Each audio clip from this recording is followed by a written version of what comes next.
भाई बहन को समर्पित रक्षाबंधन पर्व शनिवार को पूरे देश में मनाया जाएगा। इसके उपलक्ष्य में परली के दिवंगत महादेव मुंडे की पत्नी ज्ञानेश्वरी मुंडे भी मराठा कार्यकर्ता मनोज जरांगे पाटिल को राखी बांधेंगे।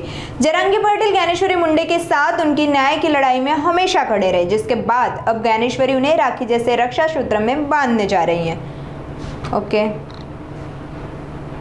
म्हणजे मी दवाखान्यातून जे आव्हान केलं होतं सगळ्यांनाच की माझ्या न्यायाच्या लढ्यात मला साथ पाहिजे, पण त्यातून फक्त दादांना माझा आवाज पोहोचला। माझ्या न्यायाच्या लढ्यात साथ द्यायला मला दादा समोर आले आणि नंतर मग दादांना मी आव्हान केलं की दादा मला मुख्यमंत्री साहेबांची भेट घ्यायची आहे।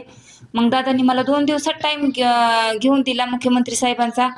पुन्हा मग मुख्यमंत्री साहेबांना भेटून SITची स्थापना केली आणि त्यांच्या नेतृत्वाखाली SIT स्थापन करून आम्हाला जे अधिकारी पाहिजे होते ते अधिकारी आम्हाला भेटले गेले।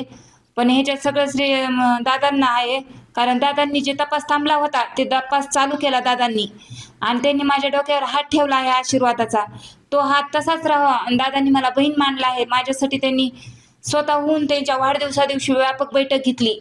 वाढदिवस न साजरा करता त्यांनी व्यापक बैठक घेतली माझ्या न्यायाच्या लढ्यासाठी। म्हणून मी उद्या त्यांना राखी पौर्णिमेनिमित्त राखी बांधायला जाणार आहे आणि असंच माझ्यासोबत पाठिंबा राहावा। जोपर्यंत मी आहे तोपर्यंत मी दादांना राखी बांधतच राहणार।